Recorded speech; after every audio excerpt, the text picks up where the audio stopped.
우리 성도님들은 뛰어난 문학 작품을 많이 쓴 유명한 문인을 뭐라고 부르는지 아십니까? 아세요? 문호라고 합니다. 문호. 많이 들어보셨죠? 즉 문학의 호걸이다라는 뜻입니다. 바로 러시아에 세상 사람들이 거의 다 아는 한 위대한 문호가 있습니다. 이 사람이 누굴까요? 러시아의 유명한 문호. 맞습니다. 톨스토이입니다. 톨스토이는 크리스찬으로서요, 세상의 많은 사람들에게 인간이 어떤 존재인지 그 여러 가지 문학 작품을 통해서 잘 알려준 위대한 문호입니다. 지금까지 많은 사람들이 그의 작품을 읽으면서 복음의 진수를 깨닫고 인간이 어떤 존재인지 깨닫고 있다라는 겁니다. 저도 어렸을 때요, 그의 작품을 몹시 좋아해서 열심히 읽었던 기억이 있습니다.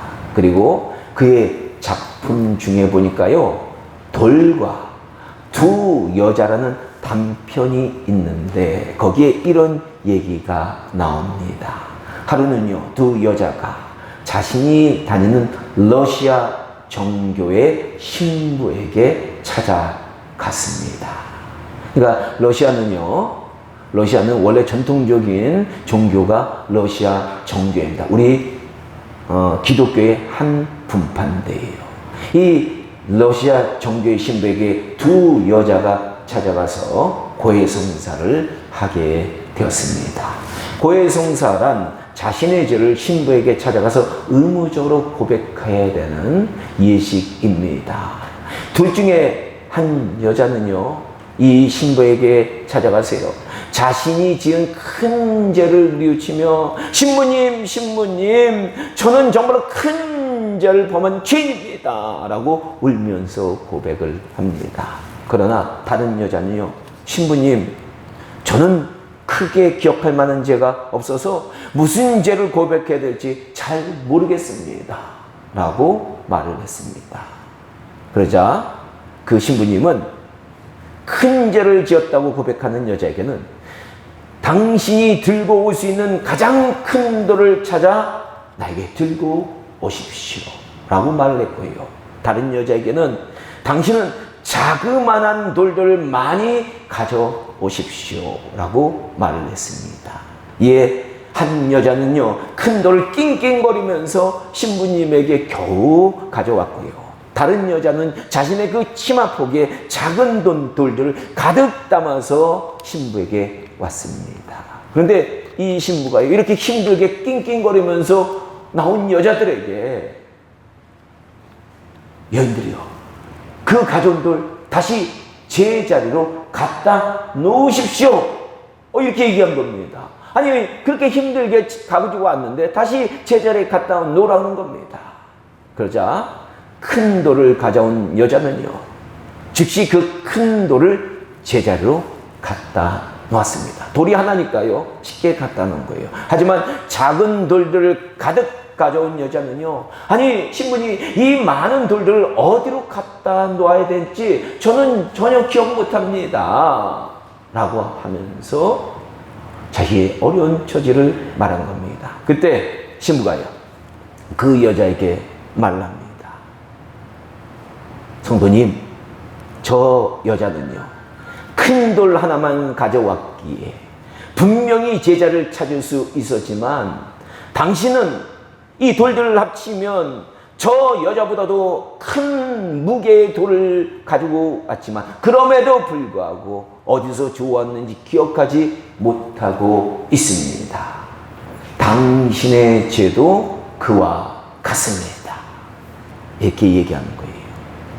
참 이 이야기는요, 우리 인간의 죄에 대해서 깊이 생각해야 하는 톨스토이의 지혜로운 비유 같다라고 생각합니다. 우리 인간은 작은 죄를 수없이 지었기 때문에 우리가 죄인임을 통렬하게 깨닫지 못하는 적이 많이 있습니다. 그래서 큰 죄를 저지른 사람을 보면요, 쉽게 비난하고요, 정죄하는 것이 보통 사람들의 모습이다라는 겁니다. 아니, 사람들 비난하는 사람들 보면요, 마치 자신들은 죄가 없는 것처럼 양심의 꺼리낌 없이 죄 지은 자들을 비난하는 모습을 우리는 많이 본다라는 거예요. 이에 갈라디아서 6장 1절에서 바울 사도는 이렇게 성도들에게 말합니다. 형제들아, 사람이 만일 무슨 범죄한 일이 드러나거든 신령한 너희는 온유한 심정으로 그런 자를 바로 잡고 너희 자신을 돌아보아 너희도 시험을 받을까 두려워하라. 그렇습니다. 우리 크리스천들은 죄 지은 사람을 보면 어떻게 해야 돼요? 온유한 심정으로 그들 바로 잡아주려고 노력하고 우리 자신도 그런 죄에 빠지지 않도록 돌아보아야 한다라는 거예요. 그런데요, 전 많은 세상 사람들과 교회 안에 어떤 크리스천들 보면서 자신이 죄인임을 철저하게 깨닫지 못하는 모습에 그런 사람들은 작은 돌들을 치마 복의 무더기로 가져온 여자 같다라는 생각이 들 때가 많습니다.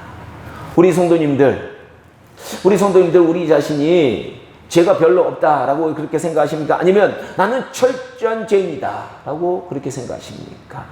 이 로마서 3장 10절부터 보면요, 시편을 인용한 이런 말씀이 나옵니다.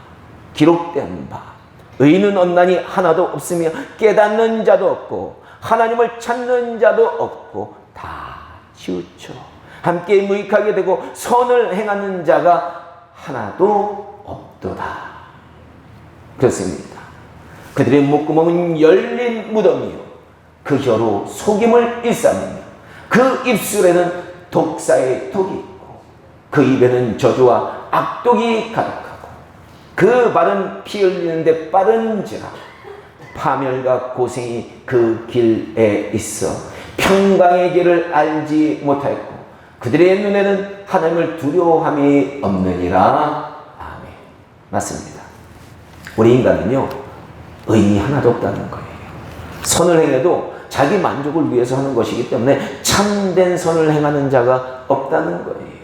그리고 속임과 저주와 악독과 살인이 가득하고 하나님을 두려워하지 않고 산다는 그런 불쌍한 인생이라는 겁니다. 그래서 우리 인간은요, 그 인생길이 파멸과 고생만 가득하고 평강이 전혀 없다라는 거예요. 바로 이 말씀은, 이 시편의 말씀은 우리 인간들이 어떤 상태에 있는지 우리에게 잘 알려주고 있습니다. 우리 성도님들은요, 세상 사람들에게 해 아래에서 모든 사람이 죄인이다 라는 것 잘 가르쳐 줘야 됩니다.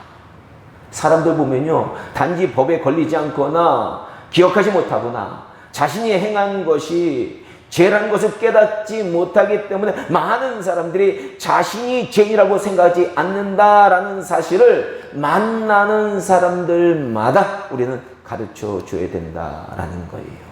지난주에 우리 성민교회에서요, 정화조 청소를 하는 업체가 와서 교회 정화조를 청소했어요. 1년에 한 번씩 꼭 의무적으로 정화조를 청소해야 돼요. 이에 정화조를, 이제 교회 정화조를 찾아가가지고요, 닫힌 뚜껑을 보니까 청소를 하니까 깨끗하잖아요. 그런데 이 정화조 뚜껑을 열어보니까 온갖 벌레들과 구더기들과 썩은 똥들이 가득한 거예요. 바로 우리 인간의 모습이 이렇다라는 것을 세상 사람들에게 우리는 가르쳐 주어야 한다라는 거예요. 그래서 우리 성도님들은 이런 사실을 세상 사람들이 알려주기 위해서는 다음에 두 말씀 정도는 확실히 외워두시면 좋을 것 같아서 우리가 함께 나누려고 합니다. 먼저는요, 로마서 3장 23절의 말씀입니다. 모든 사람이 죄를 범하였으니 하나님의 영광에 이르지 못하더니. 이 말씀은 원래 우리 인간은요, 하나님의 형상으로 만들어져서 하나님의 영광을 나타내도록 창조된 존재다라는 거예요. 그런데 아담과 하와 이후로 모든 인간이 죄를 지어서 하나님의 영광을 나타내지 못하는 죄인이 되었다라는 것을 의미하는 말씀입니다. 이 말씀 여러분들 동의하실 거예요. 내가 죄인이라고 생각하는 사람들은 내가 하나님의 영광에 이르지 못하는구나 라는 것을 깨달으실 거예요. 다시 한번 저를 따라하세요. 로마서 3장 23절의 말씀을 암송해 보도록 하겠습니다. 저를 따라해 주세요. 모든 사람이, 아이고, 잠에서 깨어 일어나셔야 돼요. 모든 사람이 죄를 범하였음에 하나님의 영광에 이르지 못하더니. 로마서 3장 23절.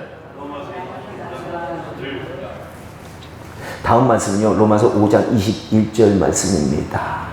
한 사람으로 말미암아, 여기서 한 사람이 누구냐면 아담이에요. 한 사람으로 말미암아 죄가 세상에 들어오고 죄로 말미암아 사망이 왔나니 이와 같이 모든 사람이 죄를 지었으므로 사망이 모든 사람에게 이르렀느니라. 아멘. 이 말씀도요, 우리가 하나님의 영광에 이르지 못하고 죽게 된, 사망하게 된 이유는 아담이 죄를 지은 이유로 모든 사람이 죄를 지어서 우리에게 사망이 찾아왔다라는 그런 말씀입니다. 그러므로 죽지 않는 사람이 있으면 그 사람은 죄인이 아니다라는 그런 말씀이에요. 하지만 모든 인류를 보니까 어떻게 됩니까? 다 죽잖아요. 죄로 인해서 죽음이라는 사망의 저주 아래 있다라는 겁니다. 그러니까 여러분, 우리가 세상에 나가서 세상 사람들에게요, 믿지 않는 사람들에게, 야, 너 죽지? 너 죽으면 죄인이야. 죄 지은 사람은 반드시 죽게 돼 있어. 라는 것을 지혜롭게 잘 말해줘야 될 줄로 믿습니다. 우리 성도님들은 로마서 5장 12절 말씀도 저를 따라서 한번 다시 암송해 보도록 하겠습니다. 저를 따라해 주세요. 한 사람으로 말미암아, 다시 한번, 한 사람으로 말미암아 죄가 세상에 들어오고 죄로 말미암아 사망이 왔나니 이와 같이 모든 사람이 죄를 지었으므로 사망이 모든 사람에게 이르렀느니라. 로마서 5장 12절. 이 말씀들처럼요, 우리 인간은 우리 인생의 뚜껑을 열어보면 모든 사람이 더럽고 추악한 죄인이다 라는 거예요. 그래서 우리 인간의 삶은요, 가만히 보니까 죄의 열매가 가득한 겁니다. 인류의 역사를 보면요, 세상은 죄로 가득해요. 모든 나라, 모든 민족과 모든 가정과 모든 개인이 인류 역사 속에서 보니까 우상을 섬겼고요, 전쟁과 약탈과 살인과 도둑질과 거짓말과 사기. 여러분, 거짓말과 사기 친 게 오늘날만 많은지 아세요? 옛날엔 더 많았어요. 음란과 간과 시기와 모하 가득했던 것이 바로 우리 인류의 역사다라는 거예요. 아니, 어떤 사람은 드라마나 이 영화를 너무나도 많이 봐줘요. 우리 인간의 과거를 매우 로맨틱하게 보는데요, 여러분, 전혀 그렇지 않다는 거 여러분들 아셔야 돼요. 과거 조선시대 보면요, 절대로 로맨틱하지 않아요. 북한보다도 더 독재와 제약이 만연한 사회가 과거의 사회들이었다라는 거 여러분들 아셔야 돼요. 그래서 옛날에 보면요, 여러분, 가정에서 얼마나 폭력이 난무했고요, 가정에서 얼마나 간음과 간통이 난무했는지 여러분 몰라요. 사회가 얼마나 죄로 관영했는지 여러분 과거 사회를 조사를 해보면요, 여러분 잘 아실 수 있습니다.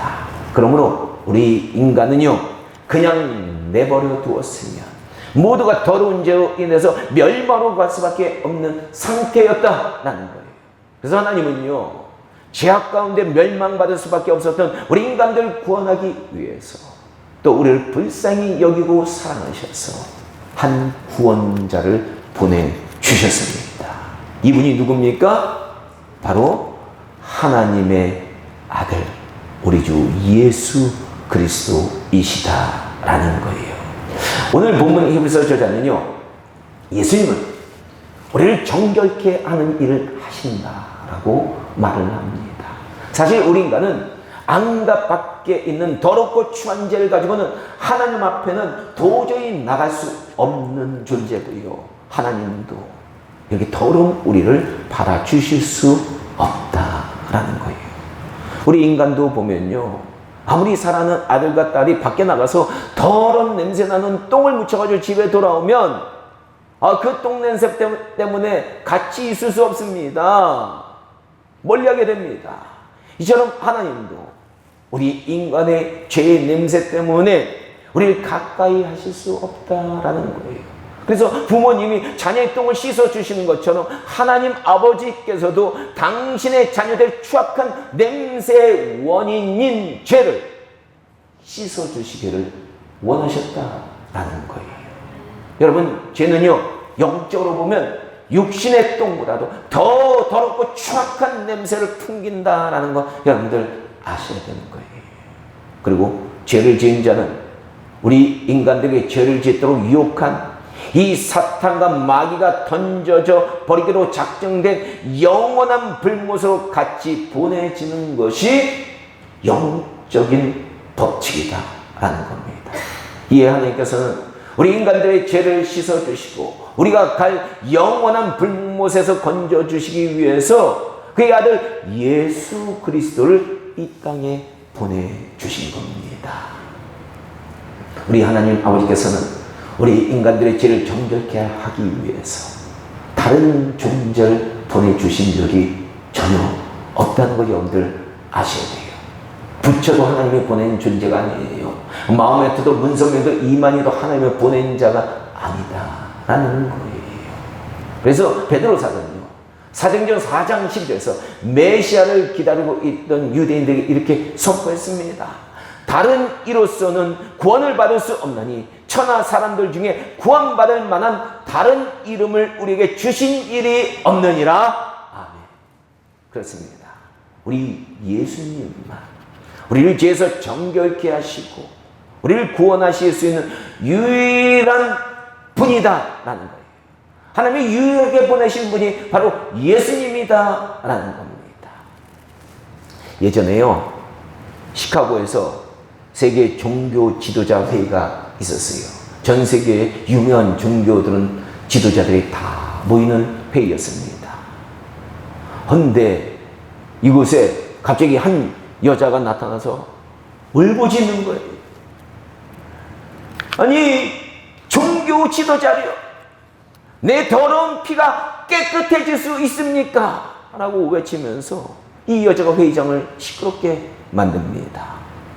알고 보니까 이 여인은요, 자신의 갓난아이를 너무나도 아기가 자기를 괴롭히니까 남몰래 밖에 버렸어요. 얼어 죽게 한 비정한 어머니였다라는 거예요. 그런데 이 여자의 아버지도요, 사람을 죽인 살인죄로 감옥에 있다라는 겁니다. 아버지와 딸이 둘 다 살인한 거예요. 이 여인은 양심이 너무나도 찔려서 아버지뿐만 아니라 자신도 사로잡고 있었던 집안을 통해서 내려오고 있는 살인이라는 그 죄악의 피를 씻어버리기를 갈망하면서요, 내 더러운 피가 깨끗해질 수 있습니까? 내 더러운 피가 깨끗해질 수 있습니까? 라고 수많은 종교 지도자들에게 부르짖었던 거예요. 절규했던 거예요. 그러나 회의장에 있었던 많은 종교인들은 이 여자의 진입을 귀찮은 소동과 방해꾼 정도로 생각하는 거예요. 경비원들이 이 여자를 쫓아주기만을 그들은 바라고 있었던 거예요. 그때 한 신사가 일어나서 그 여자에게 말합니다. 여자여, 보시오, 들어보시오. 하나님의 아들 예수 그리스도의 피가 당신을 모든 죄에서 깨끗이 씻어 주실 수 있습니다. 사실 이 말은요, 요한일서 1장 7절의 말씀입니다.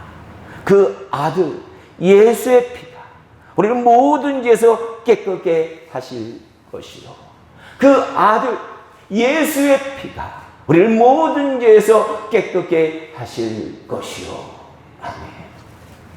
이 말씀을 하신 목사님이요, 보스턴에서 오신 요셉 쿡이라는 목사님이셨습니다. 이 목사님의 이야기를 들은 회의장에 있었던 전 세계 모든 종교의 지도자들은 갑자기 수렴해졌습니다. 왜 그러냐면은 그들은요, 어떤 피가 인간의 죄를 씻는다는 말을 자신의 종교에서는 들어본 적이 없었고요. 그리고 그들은 그 여자의 죄의 문제를 해결해 줄 시원한 답변을 해줄 수 없었기 때문이다 라는 거예요. 여러분, 세계 어떤 종교도요, 우리의 죄를 깨끗이 씻어줄 수 있는 방법이 없어요. 불교는 그냥 마음을 비우라고 그래요. 사랑하는 우리 성민교회 성도 여러분, 우리는 우리가 믿는 예수님이 어떤 분인지 잘 알아야 돼요. 그분은 우리 인간들의 죄를 정결케 하시는 분이다 라는 거예요. 사실 유대인들은요, 유대 인간의 죄는 소나 양이나 염소나 비둘기 같은 짐승의 피로 깨끗해지는 줄로 알았어요. 그 이유는요, 하나님께서 구약의 율법을 주실 때 죄를 지은 자들은 짐승의 머리에 손을 얹고 자신의 죄를 고백하면서 이 죄를 짐승에게 전가해서 이 죄를, 이 짐승을 잡아 죽여서 이 짐승을 제단 불에 태우고 이 짐승의 피를 제단에 뿌리라고 명령하셨기 때문이다 라는 겁니다. 그래서 이 짐승의 피가 있어야만 자신들의 죄가 사해진다라고 생각했어요. 하지만 수많은 유대인들은 구약의 제사가 우리 예수님의 십자가 사건을 이어나기 위해서 하나님께서 그들에게 주신 제사의식이다라는 사실을 깨닫지 못했다라는 겁니다. 히브리서 저자는 그래서 예수님을 믿으면서도 여전히 제사를 통해 자신들의 죄가 사해진다고 생각하고 있었던 유대인 크리스찬들에게 예수님이 바로 구약의 제사들이 예언해온 우리의 죄를 정결케 하시는 하나님의 어린 양이시고 이 죄를 씻어주는 정결의 제사의식을 십자가 위에서 단번에 완성케 하신 하나님께서 인류를 위해서 세우신 대제사장이 바로 예수님이라는 사실을 유대인 크리스천들에게 알려주시기 위해서 히브리서 저서는 히브리서를 기록했다라는 겁니다. 우리 성도님들, 오늘 본문 이후로 히브리서 계속 읽어보면 히브리 저자가 왜 히브리서 썼는지 정확히 이해하실 거예요. 우리 성도님들, 우리의 죄는요, 우리의 얄팍한 조그만 선행 가지고 절대로 씻어줄 수 없다는 거 여러분들 아셔야 돼요. 내 힘으로는 절대로 우리 죄 못 씻습니다. 여러분, 흑인이 백인이 되고 싶어가지고 그 살갗을 수세미로 팍팍 끈다고 백인 돼요. 절대 안 되는 그런 이치예요. 바로 예수님의 피만이 우리를 정결케 하실 수 있다는 것 여러분들 믿으시기 바랍니다. 마지막으로 위대한 종교개혁자 마틴 루터의 말을 소개하겠습니다. 마틴 루터는 이렇게 말했어요. 죄는 여러분의 어깨 위에 있든지 아니면 하나님의 어린 양이신 예수 그리스도의 어깨 위에 있든지 둘 중에 한 곳에 있습니다. 그래요. 부디 우리 성민교회 성도님들은 모두가 우리의 무거운 죄를 우리의 어깨 위에 그대로 짊어지면서 살지 마시고요. 우리의 죄를 정결케 하시는 예수님의 어깨 위에 우리의 모든 그 무거운 죄를 옮겨 놓으시고요. 지혜로부터 자유를 누리시는 바로 평화와 자유의 삶을 사시기를 주님의 이름으로 간절히 축원합니다. 여러분, 우리의 죄 우리가 해결하면 안 돼요. 주님께 맡겨야 돼요. 주님께 옮겨야 돼요. 예수님, 내가 정결케 하게 해주세요. 나의 죄를 옮겨주세요. 라고 하면서 주님의 능력으로 여러분들은 평화와 자유를 반드시 누리기를 주님의 이름으로 다시 한번 간절히 축원합니다. 기도하겠습니다.